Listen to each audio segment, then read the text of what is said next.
Es gibt in der Automobilbranche so Fahrzeuge, die nennt man Brot- und Butterfahrzeuge, weil sie einfach ohne Ende laufen und natürlich zu den meistverkauftesten Fahrzeugen überhaupt gehören.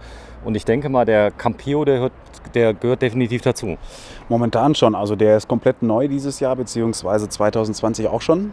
Aber die Nachfrage ist enorm momentan gestiegen. Ne? Gerade bei Kastenwagen, die relativ klein und flexibel sind, um gut wirklich von A nach B kommen zu können und durch die Städte fahren zu können. Ne? Genau, der Preis spielt ja auch eine Rolle, wenn du dich mal kurz vorstellst. Dein Name? Ach so, mein Name, Entschuldigung. Jeffrey Biermann.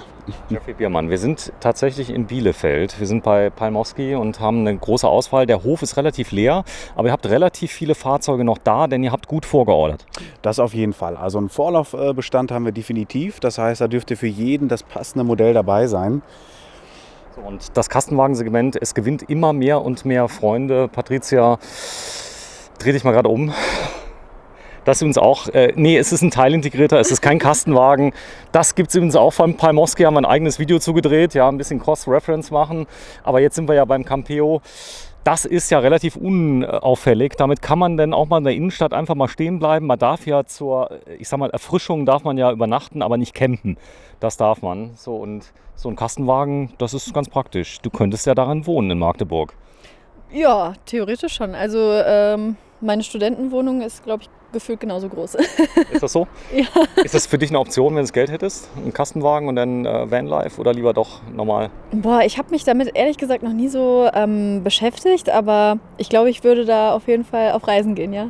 Ja, es gibt ja eine ganz große Vanlife, ich sag mal Gruppe und Community, die also sagen, ich mache mal eine Auszeit 1-2 Jahre, gehe mal in so einen Wagen rein, die Selbstausbauer in der Qualität, wie es hier gemacht wurde, also mit den ganzen Sachen, man kann es gar nicht selber machen. Also es ist wirklich so. Und das heißt, das Thema Außenisolierung, das Thema Möbelbau, das Thema muss ja alles funktionieren. Und das für das Geld, das ist ja auch so eine Sache, ja. Ist so, oder?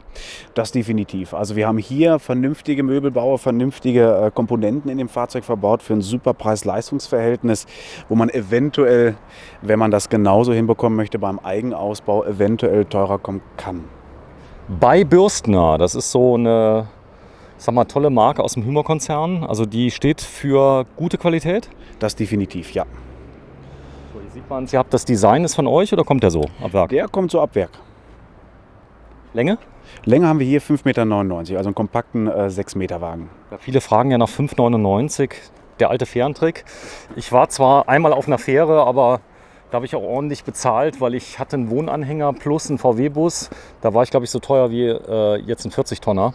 Aber das ist auch sehr unglaublich vielseitig einsetzbar. Das heißt, ich kann ihn im Alltag nutzen zum ganz normalen Transport von irgendwelchen Möbeln, schweren Gütern und so weiter. Aber ich kann auch einfach drin wohnen, kann, ich sag mal, ihn über die Woche benutzen und dann freitags sagen, ich fahre mal auf den Campingplatz. Das definitiv. Also hier hat man wirklich Wohngefühl, ich sage jetzt mal überall und jederzeit, so sage ich ganz gerne, wo wir einfach entweder campen, entweder einfach mal eine Roadtour machen können oder wirklich auch mal für private Sachen, Möbel, Tische, wie Sie schon sagen, einfach mal transportieren können. Ne? So, ganz große Fenster sind mit drin, das Ganze ist sehr gut isoliert. Habt ihr ganz viele Sorgen mit dem Kind oder ich sag mal, die Wagen jetzt vom Bürstner, die Kastenwagen oder wenig? Bis jetzt tatsächlich keine Sorgen tatsächlich. Ich habe bis jetzt noch keine negativen Rückmeldungen von Kunden bekommen, die bereits schon so ein Fahrzeug bei uns erworben haben. Also da Daumen hoch. Zeig's mal gerade. Also das ist das, wenn man zumacht, dann habe ich noch mal 2 Fenster, die man drauf machen kann. Ich kann natürlich auch einen Fahrradträger hinten drauf machen, wenn ich will. Das geht auf jeden Fall. Also entweder kann ich sie wirklich mittig zentral in das Fahrzeug reinsetzen und mit den Zuösen richtig festmachen oder wirklich auf die Hecktüren, ein Fahrradträger optional, falls man den Platz hier andersweitig gebraucht. Ganz viele Camper haben Hunde. Das ist auch ein Grund, warum sie ungern ins Hotel gehen. Die große, ja, der Hund darf nicht rein, die Diskussion und so weiter. Hier könnte man den Hund zum Beispiel auch unten drunter lassen, im Körbchen zum Beispiel. Der ist dann auch verstaut, das machen viele auch. Definitiv. Also man kann die Platte, die Sie jetzt vorne sehen, komplett rausnehmen, den Hund eine schöne Decke drunter legen oder ein Hundekörbchen hinsetzen, so dass er nah bei seinen Besitzern ist. Und dann fühlt er sich hier genauso wohl wie auch die Besitzer im Bett. Schönes Detail sind hier diese Schienen, die eingebaut worden sind. Hier kann ich mir frei die Leuchtmittel einhängen. Ja, Sie können beliebige Leuchtmittel da reinsetzen. Sie können die variieren nach rechts, links. Sie können sogar optional USB-Ladesteckdosen noch zusätzlich erwerben und mit da reinpacken. Also es ist schon ein ausgeklügeltes System, ja. Die Optik spielt ja eine große Rolle. Das ist jetzt hell gehalten. Ich habe so einen ziemlich schönen Wohnraumteppich. Ist der glatt oder ist da jetzt so ein Relief drauf? Eigentlich relativ glatt tatsächlich. Man merkt schon ein bisschen die Riffelung sozusagen, aber es ist wirklich ein glatter Boden, wo man nicht jetzt das Gefühl hat, ich würde über relativ viele Kanten gehen. So, die Zorösen sind mit drin. Das heißt, ich kann auch mal hier jetzt ein Fahrrad oder theoretisch könnte ich auch ein kleines Moped reinmachen, wenn mich der Geruch nicht stören würde. Das auf jeden Fall. Klar, je nach Gewicht wäre das auf jeden Fall realisierbar. Bin ich hier direkt an der Grenze bei der Zuladung, 3,5 Tonnen, oder habe ich noch Platz? Hier haben wir definitiv noch Platz. Also wir haben hier circa die Möglichkeit von 3,3 auf 3.500 Kilo gehen zu können mit einem Light- oder Maxi-Fahrgestell. Also da kann man je nach Bedürfnissen ganz beliebig agieren. So, wir machen hier mal auf. Gas ist dein Freund beim Campen. Kriegt man überall die Gasflaschen. Man kann sie tauschen. Das kennt man ja vom Kochen und so weiter. 2x11 Kilo sind hier drin. Hier oben habe ich das Gasfach getrennt. Und dann habe ich eine Markise direkt mit eingebaut, die man auf jeden Fall auch mitbestellen sollte. Denn, sag mal, dann spare ich mir das Vorzelt. Und das Ganze macht das auch sehr wohnlich, so eine Markise. Das heißt also, einfach so da sitzen, ohne ein Dach über dem Kopf, das mögen die Leute nicht. Das ist hier oben drauf montiert. Omnistor von Thule, ist das gut? Definitiv. Also es ist ein Name, ein Hersteller, den man kennt, der auch wirklich sehr verbreitet in der Reisemobilbranche ist. Und eine Sonnenmarkise würde ich direkt immer mitbestellen, wenn man jetzt irgendwo mal Halt macht. Rausdrehen, Beine aufstellen, drunter setzen. Man ist quasi angekommen. Definitiv, ja. Genau, wenn du mal kurz zumachst hinten, dass wir einfach mal gucken, wie er von hinten aussieht. Die Farbe, die kennt man ja von Audi. Die haben die irgendwann mal so oder so ähnlich mal eingeführt, aber sie ist unglaublich beliebt. Das Mausgrau oder auch Giorgio Campovolo genannt vom Bürstner ist wirklich eine beliebte Farbe momentan. Wir haben relativ eine große Palette an Farbauswahlen von Rot, Schwarz, Blau bis hin zu dem Grau. Ja, stark ist hier unten da die Folierung in dem Grau, die da ist. Nee, das war Spaß. Das ist nämlich der Schattenwurf vom anderen Fahrzeug. So, die Leute, die das hier designen, also das heißt so ein ganz leichtes Design, wenn der jetzt nur mausgrau wäre, dann würde er ja aussehen wie jetzt ein Kastenwagen, wie ein Transportfahrzeug. Aber so, klar erkennbar, das ist ein Freizeitfahrzeug. Das definitiv. Also auch hier kann man wirklich beliebig sein, auch im Nachgang. Wobei ich schon sagen muss, dass die Folierung von Bürstner aus schon echt einen klasse Wohnfühlfaktor mit sich bringt und auch optisch was hermacht. Ja, gehen gleich mal rein. Fiat Ducato. So, den kann ich jetzt auch ordern mit dem Automatikgetriebe, wenn ich das möchte. Das Ganze geht mit 9 Gängen, kommt aus dem Saarland, muss man auch sagen, wird dort produziert in Saarbrücken. Das weißt du nicht, oder? Nee. Also tatsächlich habe ich mich noch nicht darüber informiert, wo sie herkommen, ja. Ja, da sind die Leute ganz stolz drauf. ZF, Wandergetriebe, denn das ist möglich, den da mitzubestellen. Und mit Fiat Ducato, es ist, glaube ich, das meistverkaufte Nutzfahrzeug Europas. Also man macht da nichts falsch. Das definitiv. Also der Markt ist wirklich sehr groß besiedelt mit dem Fiat-Chassis-Unterbau und das schon jahrelang. Also die Erfahrungen sind da und verkehrt machen kann man auch nichts. Ja, vorne hat man etwas investiert in die Maske. Das ist nicht die Standardmaske, sie ist hochglanzlackiert hier. Sieht gut aus. Das definitiv. Also es macht ein bisschen mehr her, als wenn es wirklich einfach nur matt wäre. So, wir gehen mal rein. Patricia ist schon drin. Preis von dem Fahrzeug? Preis sind wir hier circa bei 50.000 Euro. So, 50.999 Euro, wie er hier steht quasi. So wie er hier steht, genau. Warte, wenn du mal kurz mal in die Kamera hältst, sei so lieb. Also Bürstner Campeo C600 Modell 2021 auf Fiat Ducato 2,3 Liter Multijet, 140 PS, 3,5 Tonnen und Euro 6D Temp. Das heißt also mit AdBlue-Technik. Und damit komme ich überall rein. 50.999 Euro. Die Mehrwertsteuer, das sind jetzt 16 oder 19%? Sind jetzt mit 16% momentan, ja. Ich zeige mal gerade. Auch hier ist der Boden weitergeführt. Ganz andere Optik. Also statt schwarz oder irgendwas. Macht den Raum natürlich größer, heller, freundlicher, definitiv. Hier vorne habe ich den Kühlschrank direkt am Eingang. Das ist neu. Das heißt, ich kann einfach aufmachen, habe meine Getränke sofort auch draußen mit schmutzigen Schuhen, kann reingreifen. Und ja, da ist man mal auf eine gute Idee gekommen, oder? Das definitiv. Also gerade wenn wir draußen sitzen, einmal nach hinten greifen, schon haben wir den Kühlschrank auf. Man kann beliebig die Halterung bzw. die Öffnung auch nach links oder rechts setzen, je nachdem, wie es für jemanden einfacher ist. Das Polster, kann man das wählen in verschiedenen Sorten? Das Polster wäre Weber, ja. Mhm. Beispiel, was gibt es noch? Dunkel? Also, zum Beispiel noch ein etwas hellerer Ton, so eine Art Rotstich, sage ich jetzt mal, für etwas wärmere Farben. Hier ist es etwas schlichter gehalten, etwas dunkler gehalten. Also da kann man auf jeden Fall wählen. So, jetzt gibt es ja auch schon Wagen. Ihr habt ja auch eine Marke, Einstiegsmarke, die noch wesentlich günstiger ist, wo man auch einen Fiat Ducato bekommt. Wo sind die wesentlichen Unterschiede? Ist es die Verarbeitung auch? Es ist tatsächlich teilweise, ich sage jetzt mal, die definitivsten Unterschiede, die man auf jeden Fall auch erkennen und auch sehen wird. Klar sind natürlich die Variationen der jeweiligen Möbelfronten, die hier genutzt werden, die Polsteroptik. Und der Bürstner hat natürlich einfach jetzt im Verhältnis zu unseren Eigenmarken ein bisschen mehr an Serienausstattung. Serienmäßig schon vom Werk aus, sowie natürlich auch die Kontaktschienen. Das ist wirklich ein Einstellungsmerkmal seitens Bürstner. Kleiderhaken, Hochglanzmöbelfronten mit dabei. Ja, man sieht es auch hier vorne direkt. Das Ganze ist hier auch verspiegelt. Gut, so ein Name macht da was her für den Wiederverkauf, muss man sagen. Bürstner kennt man. Das ist für viele dann auch, die sagen einmal immer Bürstner. Hier vorne habe ich noch ein großes Staufach. Kann ich Sachen auch hinhängen. Die Küchenzeile ist ordentlich groß. Eigentlich sehr groß. Die ist auf jeden Fall ausreichend so, dass man da bequem kochen kann, bequem waschen kann, bequem sein Abendbrot oder auch Mittagessen machen kann. Also Platz ist auf jeden Fall da. Active. Einmal kurz wirken lassen. Hier vorne hat man wieder diese Schienen, die ich austauschen kann auf 12 Volt. Das heißt, die Leuchtmittel könnte ich auch tauschen. Die könnte ich nach hinten machen, nach vorne machen, da wo ich sie brauche, und kriege auch entsprechende Zusatzleuchten. Das hast du schon gesagt. Genau, richtig, ja. So, hier vorne ist das Bedienpanel, sehr leicht zu bedienen.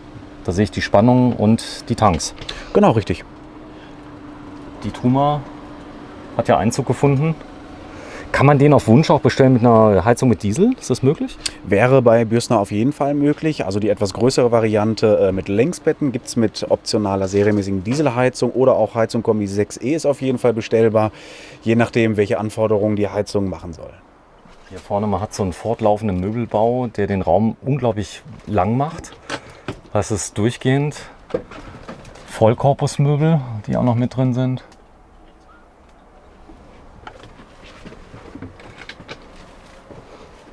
Und natürlich, das darf nicht fehlen, ein Bad. Das ist die Patrizia 1,67. Du hast schon ein bisschen klein gemacht gerade eben. Es geht aber, oder? Ja, ich hatte Angst, dass ich mir hier den Kopf anstoße, aber das müsste eigentlich passen. Hier muss man halt ein bisschen aufpassen, dass man da nicht stolpert. Hier ist eine Schiene drin verbaut, da kann ich die Tür dann zumachen. Das klingt gut, oder? Das heißt, das Ja. ist nicht so wie bei anderen, dass du da Genau. irgendwelche Rappeln, also war gerade eben so, hast du eine zugezogen, die ging nicht richtig zu und so, Ja. wenn du nochmal auf und zu machst. Es gleitet richtig gut. Das Push erinnert mich ans Flugzeug hier, wenn ich so gucke.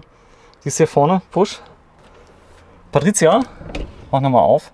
So, hier die Tür, das ist wie im Flugzeug so ein bisschen. Auch von der Größe her Ja. eigentlich auch. Ja, das stimmt. Ich habe hier auch nochmal einen Duschvorhang, den kann ich komplett rumziehen. Dann habe ich hier auch nochmal einen Push, genau. Medikamentenschrank. Hier kann ich meinen Wasserhahn wahrscheinlich reinhängen. Zum Duschen wahrscheinlich. Das ist ausziehbar. Ach, den kann ich auch zum Fenster raushalten, gell? Das heißt, damit Tiere waschen. Genau, richtig. Man kann hier wirklich relativ optional handeln. Entweder so, dass man ihn rausziehen kann und über den Kopf halten kann zum vernünftigen Duschen oder auch bei echt schönem Wetter einfach mal durch das Fenster hinaus. Und man kann dann draußen wirklich alles abduschen. So, großer Spiegel ist mit drin. Hallo Patrizia. Hi. So, ein großes Waschbecken für so einen, sag mal, einen Kastenwagen. Also ordentlich. Und natürlich die USB-Steckdose an der richtigen Stelle, wo ich sie brauche. Da kann ich das Handy reinlegen und kann es auch gleich aufladen. Das ist gut. Ja, der Tisch ist mehrfach verstellbar. Wie funktioniert das? Der Tisch wird in dem Falle einfach nur angehoben. Ja. Und dann könnten wir den wirklich beliebig nach links oder nach rechts, je nach Körpergröße, je nach Beinfreiheit verschieben. Optional wäre es bei den Fahrzeugen natürlich auch möglich, wenn wir jetzt kein Aufstelldach mitbestellen, dass wir den Tisch einmal absenken, sprich das Fußbein einmal durch zwei teilen, Tisch eine Etage tiefer setzen und dass wir dann nochmal eine Schlafmöglichkeit hier rausbauen können. Oder optional den Tisch einmal vergrößern und erweitern, wenn man zum Beispiel abends oder auch morgens oder mittags hier vielleicht Mittag isst. Okay, das heißt, ich kann dann wirklich face-to-face sitzen mit, sag mal, realistisch 3 Personen, 3,5 oder 4. Ein gutes Auto für 2 bis 3 Personen, eher 2. Also so wie er jetzt hier steht, wäre natürlich ideal für 2 Personen. Wenn wir jetzt optional das Aufstelldach haben oder die Sitzgruppe umbaubar, dann auf jeden Fall 3 bis 4 Personen. Die Aufstelldach geht, oder? wäre optional auf jeden Fall mitbestellbar, ja. Dann wäre es für 4 Personen super ausgelegt. Preis haben wir ungefähr, Aufpreis? 4.000, 5.000? Ja, im Schnitt schon. Ja, es kommt dann darauf an, ob in einer Sonderlackierung oder eventuell in Weiß liegt man so zwischen 3.000 bis 5.000 Euro Aufpreis, optional. Ist aber nichts für den Winter, muss man vorher sagen. Das ist Zelten quasi, das Dach. Also das Material der Außenwände, wenn wir es hochgefahren haben, ist wie eine Zeltplane sozusagen. Das heißt, eine Winterdämmung in dem Sinne für den richtig kalten Winter ist es nicht. Nein. Wenn man es aber zumacht, dann kann man das Fahrzeug wieder ganz normal benutzen. Ist das Gewicht sehr, sehr stark von dem Aufstelldach, dass da unglaublich viel jetzt weggeht? Also was wiegt so ein Dach ungefähr? 150 Kilo? Im Schnitt ja, aber es würde jetzt nicht viel Gewicht wegnehmen, sprich wir kommen nicht auf die Grenze der Zuladung. Trotz dessen würde es vollkommen ausreichen, wenn man hier zu zweit oder zu viert fährt, plus nochmal Zuladung.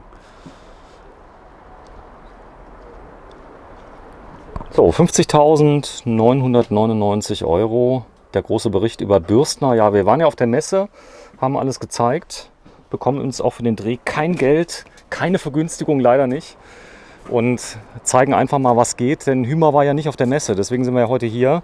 Die Hümer-Gruppe, Bürstner gehört zur Hümer-Gruppe? Genau, richtig, ja. Und da steht er jetzt. Ja, ihr verkauft den oft, oder? Der Campeo ist momentan sehr, sehr stark gefragt, ja. Also ist momentan so der Renner, kann man sagen.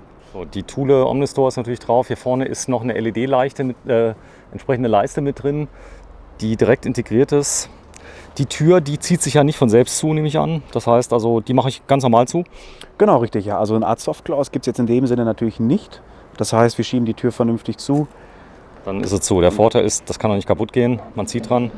Genau, richtig. Das heißt, hätten wir jetzt einen Softclose, kann das natürlich immer mal wieder sein bei kleinen Softclose-Motorisierungen oder. Dass da ein Problem kommt. Richtig, ja. genau. So, der Einstieg ist unten da von Thule. Ja, rundum.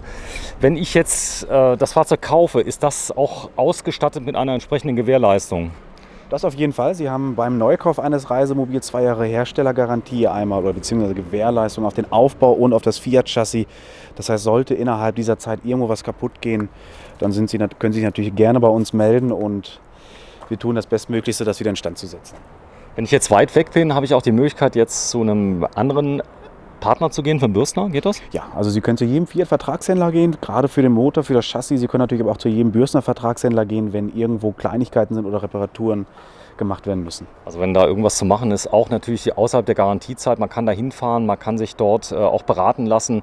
Also ihr habt ja auch ganz viele Kunden, die die Fahrzeuge jetzt nicht bei euch gekauft haben, ja, die in der Werkstatt sind auch mal, oder? Das auf jeden Fall. Also wir haben einen relativ großen Kundenkreis. Da ist nicht jeder Kunde tatsächlich, der bei uns ein Reisemobil erworben hat, dem wir natürlich trotzdem stets so gut wie es geht versuchen zu helfen. So, großes Thema Lithium, wenn ich jetzt irgendwas erweitern möchte, Dachklimaanlage, Lithiumbatterien, irgendwas, ihr könnt alles machen.